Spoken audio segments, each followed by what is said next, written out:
Prince William had protected the secret through mourning, succession, and years of growing tension inside the royal family. But when he finally placed Prince Philip's private warning before King Charles, the room fell completely silent. The late Duke had not merely expressed doubts about Camilla. He had left William a direct instruction.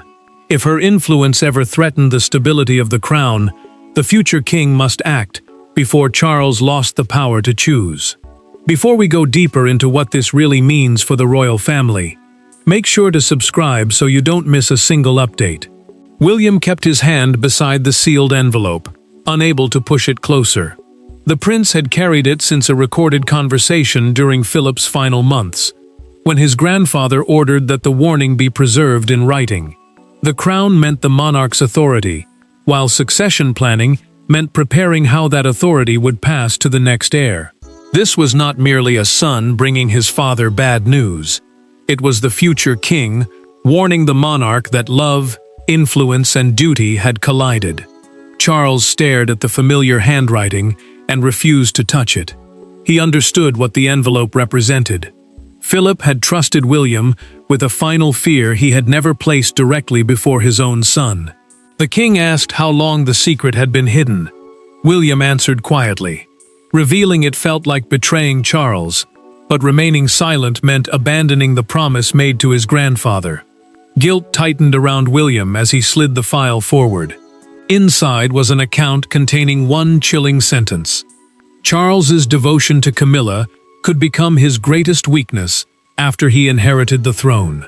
The monarch looked up sharply, but the prince did not retreat.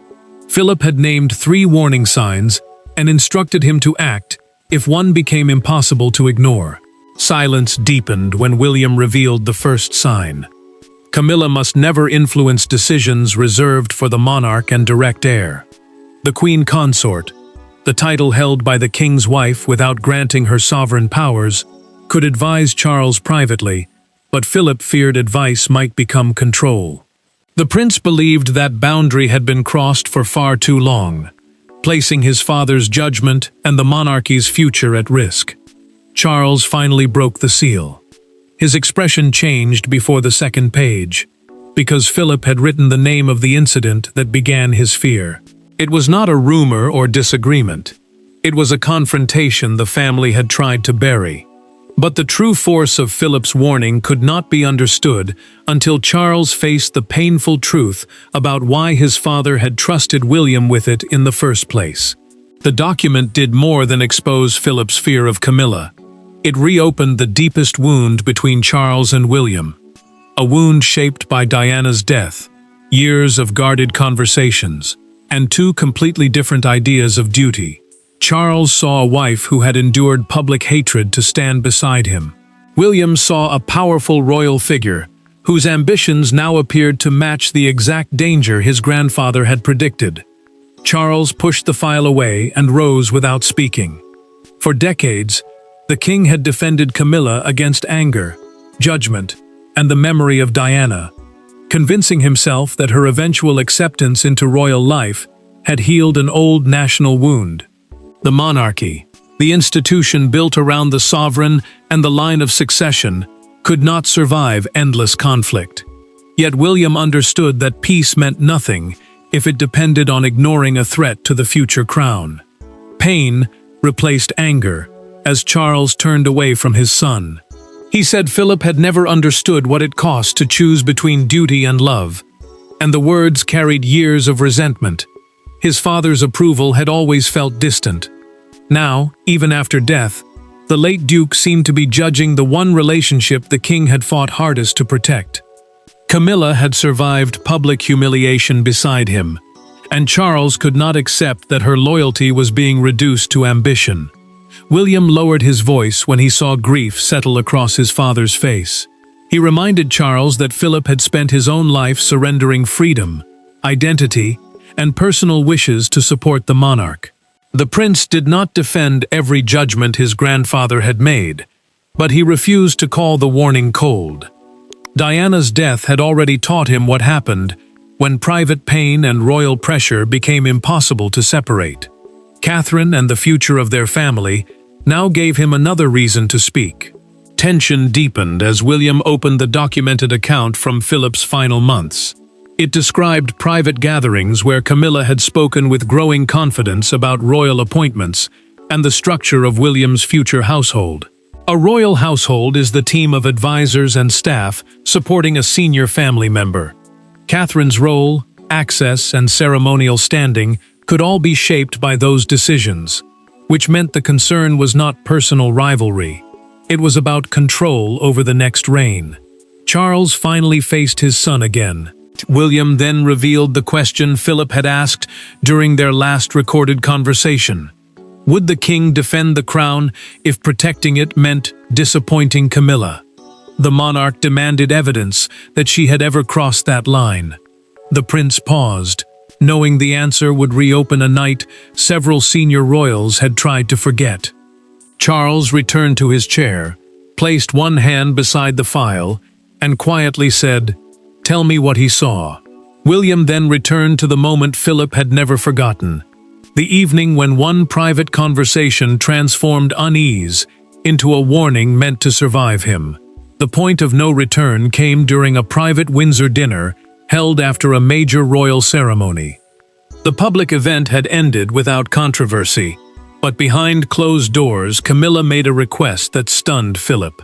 She wanted Charles to reconsider which members of the family would stand closest to the throne during future state occasions, and she specifically questioned whether William and Catherine should be given such visible authority so soon. Tension had already been building before anyone took their seat. The reception had marked William's growing role in state duties, meaning he was being trusted with more public responsibilities on behalf of the monarch. Precedence, the formal order deciding who stands, enters, or appears first at royal events, had become increasingly sensitive, along with patronages and access to Charles. Philip had noticed the strain, but until that evening, he believed it was ordinary family rivalry that could still be controlled. Camilla broke the fragile peace when she told Charles that William and Catherine were being elevated too quickly. She warned that their popularity could overshadow the monarch and his wife before the new reign had fully settled. The queen consort spoke calmly, yet Catherine felt the weight of every word. She was sitting close enough to hear her future discussed, as if it were a problem to be managed, while William watched her remain silent, to protect the dignity of the gathering. Philip studied his son as the request grew sharper. Charles did not reject it. He hesitated, and that pause changed everything. The late Duke had expected him to defend the direct line of succession, the family members legally next in line to inherit the throne. But instead, the king appeared willing to consider changes shaped by fear of being overshadowed. William noticed the disappointment on his grandfather's face, while Catherine felt humiliation harden into quiet resolve. Camilla then proposed the move that crossed the final boundary. She suggested that one of Catherine's future ceremonial positions be reassigned to a member of her own trusted circle, calling the change necessary for balance. A ceremonial position is a formal public duty that signals rank, trust, and closeness to the crown. Removing it would not simply alter a seating plan. It would weaken Catherine's authority before her future role had fully begun. Philip placed his napkin beside his untouched glass and looked directly at Camilla. The succession is not a household arrangement to be negotiated over dinner. Charles shifted, but his father did not soften. The queen consort fell silent, while William understood that the argument had moved beyond jealousy and into something far more dangerous. After the meal, Philip took William aside and documented the exchange in a private written account. He warned that the request had been a test of whether personal influence could weaken the direct line. Before he could confront Charles formally, another private conversation convinced him that his grandson might one day have to deliver the warning himself. Years later, when William repeated Philip's exact words to Camilla's face, the old dinner table warning erupted into a confrontation no one inside Windsor could contain. Camilla entered the private room, expecting another disagreement over schedules and ceremonial duties. Instead, She found William standing beside Charles, with Philip's warning open on the table. No aides were present. No private secretary could soften the language. William looked directly at her and repeated the sentence his grandfather had spoken years earlier. The crown could survive scandal, but it could not survive private ambition disguised as royal necessity. Charles had summoned her because the accusation could not be buried inside routine palace business. Succession-related decisions concerned the future transfer of authority from one monarch to the next, and any attempt to shape them carried consequences far beyond family tension. The king remained beside the table, but he did not speak first. Camilla looked toward him for protection. He gave her none. William entered the confrontation with one purpose. He wanted to know whether she would deny the Windsor dinner or defend it. The prince opened Philip's documented account and repeated the request concerning Catherine's ceremonial position. Camilla did not deny the conversation. Instead, she accused him of turning a dead man's private fears into a weapon against a woman his grandfather had never truly accepted. Anger cut through William's control when she mentioned Diana. Camilla claimed Philip's judgment had been shaped by old loyalties and old wounds, suggesting that his suspicion had never been fair. The future king stepped forward, but Charles interrupted before the exchange could become something worse. The monarch warned them both that Diana's memory would not be used to escape the question already on the table. Camilla reached for the document. William placed his hand over it. "You may answer what is written here, but you will not rewrite it." The queen consort froze, wounded by the challenge and even more wounded by Charles's silence. She had expected him to defend her immediately. Instead, the king watched as if he no longer knew which version of the truth to trust. William then revealed Philip's second warning sign through the recorded account. The late Duke believed she would eventually describe limits on her authority as personal disrespect, rather than constitutional necessity. Constitutional necessity meant the rules and boundaries protecting the monarch's official duties from private influence. Camilla answered that she had only challenged Catherine's prominence to stop William and his wife from overshadowing Charles. The defense landed like a confession. Charles finally asked the question she had feared. Had she recently contacted palace officials about changing William and Catherine's future roles? Camilla opened her mouth, then stopped. The hesitation lasted only seconds, but it was enough. William saw confirmation. The king saw betrayal, and she knew they had both understood. Her silence shifted the confrontation away from Philip's past suspicions and toward a far more dangerous question: who had already begun acting on Camilla's wishes inside the palace? Royal authority rarely moves through dramatic declarations. It moves through access, timing, private advice, and the quiet control of whose voice reaches the monarch first. Philip understood that reality, which was why his warning focused not only on Camilla's intentions, but on the network forming around her. As William examined recent decisions, he discovered that several apparently minor changes had all carried the same result. Catherine's future position had been narrowed, while Camilla's influence expanded. William began with appointment requests, briefing records and ceremonial recommendations approved during Charles's reign. The prince was not looking for one explosive order. He was looking for a pattern. A private secretary is the senior advisor who controls schedules, correspondence, and access to a royal figure, which means even small choices can shape what the monarch hears before making a decision. The crown's formal authority still belonged to Charles, but daily influence belonged to those who framed the options placed before him. Charles read the palace memorandum twice. Then he removed his glasses, set them carefully beside the page, and said, "I was told this came from the institution, not from my wife." The king had believed the recommendation was neutral, prepared by officials protecting royal balance.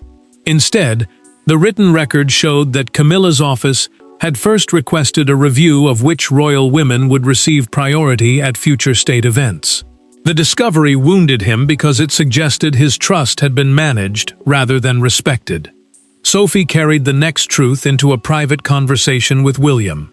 The trusted confidant admitted that Catherine had noticed invitations changing, speaking roles shrinking, and access being quietly limited. But she had refused to complain. She feared that defending herself would deepen the family divide and make her appear hungry for power. Sophie felt trapped between loyalty to Charles and concern for the future queen. Yet her silence had allowed the pressure to grow. William returned to Philip's documented warning and found the third sign. The late Duke had feared the creation of an informal circle loyal to personal preference, rather than the succession structure. The succession structure is the clear order of people who will inherit the throne and the duties protecting that future. Several names on the memorandum appeared repeatedly beside Camilla's requests. They were not breaking laws. They were shaping outcomes before Charles even saw them. Charles acted at once. He ordered the entire review frozen and demanded that no ceremonial change move forward without his direct approval. William believed the network had finally been stopped. Sophie hoped Catherine would be protected. Yet before the king could speak to Camilla himself, a message arrived confirming that she already knew about the order.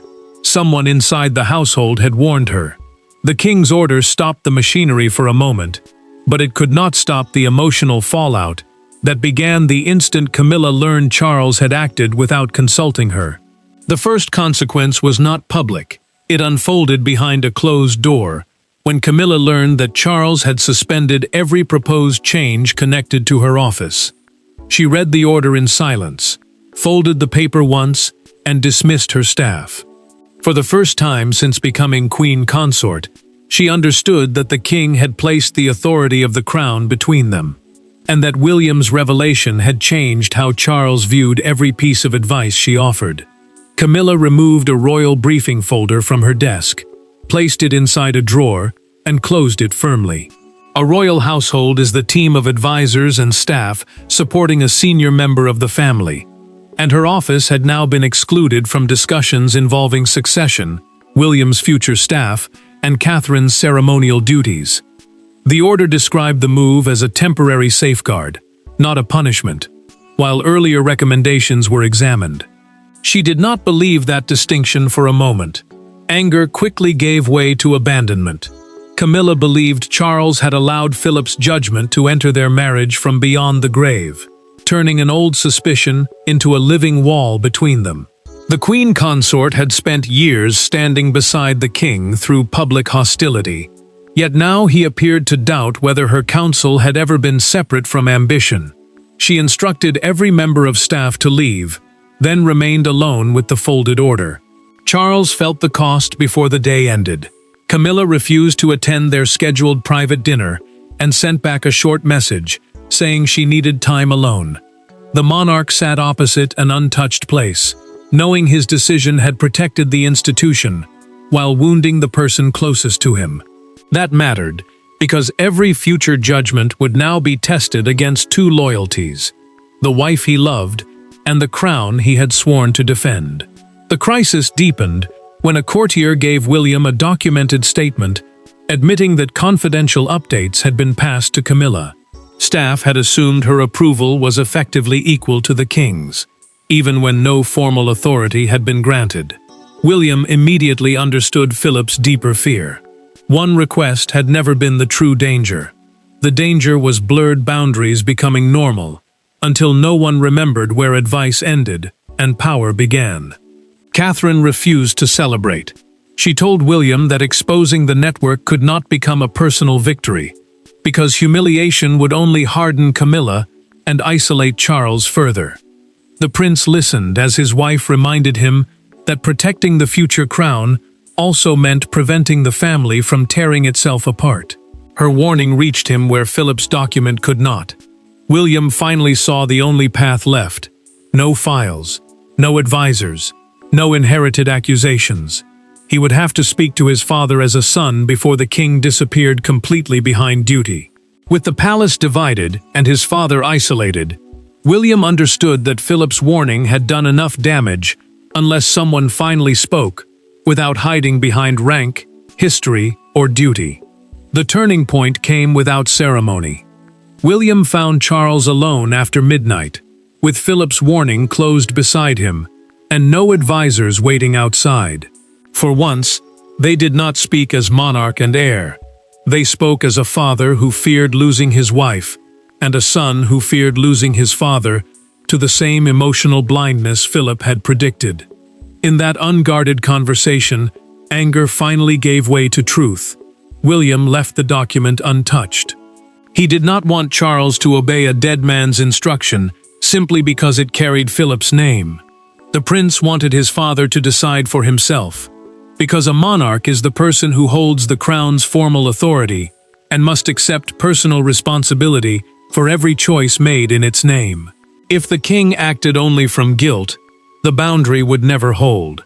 Charles admitted what he had avoided for years.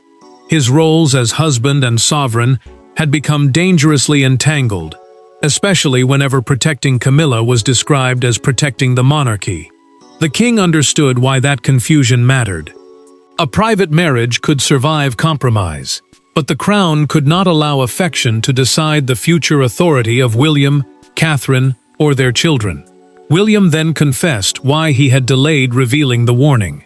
He knew it would sound like an attack on the relationship that had defined much of Charles's adult life. The future king had watched his father defend Camilla through scandal, grief, and public hostility.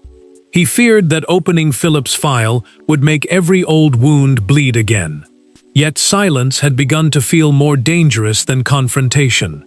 Charles finally spoke the fear beneath his anger. He was not terrified that Camilla wanted power. He was terrified that everyone he loved had been waiting for him to fail exactly as Philip expected.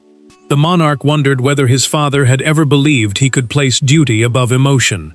William answered carefully. Philip's final recorded instruction had never demanded Camilla's removal, humiliation, or the destruction of their marriage. Relief came with a painful condition. William explained that the warning existed to force Charles to establish a boundary before resentment made fairness impossible. Camilla would keep her dignity, her title, and her public position, but she would have no role in shaping the authority, household, or ceremonial future of the direct heirs. Direct heirs are the family members next in line to inherit the throne, beginning with William and continuing through his children. Charles closed the file and slid it away. I will not let my father make this decision for me, but I will finally understand why he feared I could not. William felt relief mixed with sorrow, because protecting the crown now required him to witness his father accept a devastating truth about his marriage. Before rising, Charles asked his son to stand beside him when he explained the decision to Camilla, not as an accuser, but as proof that family loyalty would no longer hide constitutional limits. By morning, the private boundary had become a royal decision, and once the world sensed that something had shifted, the secret warning could no longer remain confined to Windsor. The story broke before the palace could shape it. By sunrise, Philip's warning dominated broadcasts, newspaper websites, and crowds gathering outside royal residences. Yet the public response was not merely fascination with another family conflict. It became a national argument about influence, marriage, and duty. For many, William's revelation confirmed a fear that had followed Camilla for decades. For others, it exposed the cruelty of judging her through the suspicions of a man no longer alive to explain himself. Charles authorized a formal palace statement, confirming that clear limits had been placed between Camilla's personal counsel and decisions affecting the direct succession. The direct succession is the legal order through which the crown passes from the monarch to the next heirs, beginning with William and continuing through his children. The king's wording was careful, but the meaning was unmistakable. His wife could advise him privately, yet she could not shape the future authority of the family members destined to inherit the throne. Catherine watched her name spread across headlines with growing discomfort. Some commentators treated the decision as her victory over Camilla, turning years of tension into a simple contest between two women. She immediately instructed her staff not to encourage triumphal coverage or feed attacks against the queen consort. The princess understood why the boundary mattered, but she also knew public humiliation could destroy any chance of private healing. William felt the same unease as the reaction intensified. The warning he had revealed through Philip's documented account was meant to protect the family, not reopen decades of hostility. Instead, old anger returned with brutal force. One newspaper printed a black and white image of the late Duke. Beneath the headline, "His Final Warning, William Chooses the Crown." The future king read it twice and realized the public had turned his painful duty into a declaration of war. Silence captured the national mood outside Buckingham Palace. A broadcaster read the formal statement live, and the crowd gathered at the gates lowered their phones to listen. Some nodded in approval. Others stood unsettled by the thought that a dead father's judgment had reached into his son's reign. The palace, normally protected by controlled language, had become the center of a deeply human argument about whether love could ever be separated from power. Camilla watched the coverage alone until Charles entered and turned off the television. She accused him of allowing the country to judge her before she could defend herself. The king did not deny the pain. He simply told her they would face the consequences together. For the first time since the warning emerged, she understood that he was setting a boundary without abandoning her. Public pressure now demanded that Charles and Camilla appear side by side. William knew that one final moment would decide whether the decision looked like punishment, surrender, or a painful act of unity. The world had delivered its judgment loudly, but the story could only end with the quieter verdict reached between Charles, Camilla, and the son who carried Philip's final warning. Philip's warning did not end Charles and Camilla's marriage. It did not remove her title, erase her service, or turn William into the victor of a royal power struggle. Its true impact was more difficult and more lasting. It forced three people bound by love, history, and resentment to accept that the crown could not survive if personal loyalty remained stronger than clearly defined duty. Charles signed the final directive with Camilla seated beside him and William standing across the room. The document protected her public role, title, and dignity, but placed succession decisions, Catherine's ceremonial position, and the future household of the direct heir beyond her authority. A royal directive is a formal instruction issued by the monarch to define how responsibilities will be handled. This boundary mattered because the next reign could not be shaped by private influence, and the present reign could not survive another hidden struggle over power. Camilla told Charles the decision felt like a judgment on their entire life together. She believed every sacrifice, every public insult, and every year spent earning acceptance had been reduced to a warning written by a man who never trusted her. The king listened without interrupting. Then he answered that their marriage could survive a boundary only if it had never depended on control. His words wounded her, but they also removed the last excuse for defiance.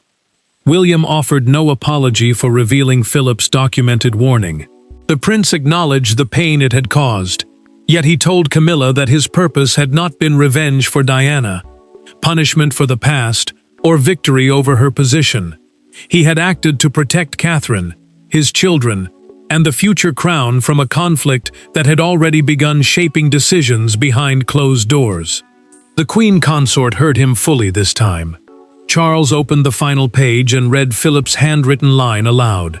A monarch must never confuse the person who comforts him with the institution he is sworn to protect. The words no longer sounded like an attack. They sounded like the boundary the king had nearly failed to create. Instead of destroying the page, he sealed it for the royal archive, the protected collection where important records of a reign are preserved for history. Relief arrived without celebration. Charles took Camilla's hand after signing the directive, and she accepted the decision with pain, but without further resistance. William watched his father choose constitutional duty without abandoning his wife. Then he quietly left them alone, allowing husband and wife to face what remained after monarch and heir had finished their work. Prince Philip's warning had arrived like an accusation from beyond the grave. But its final legacy was not the fall of Camilla. It was the moment Charles, William, and the monarchy finally learned that love could stand beside the crown, only when neither was allowed to control the other. Thanks for watching. Please don't forget to like and subscribe, and we will see you in next one.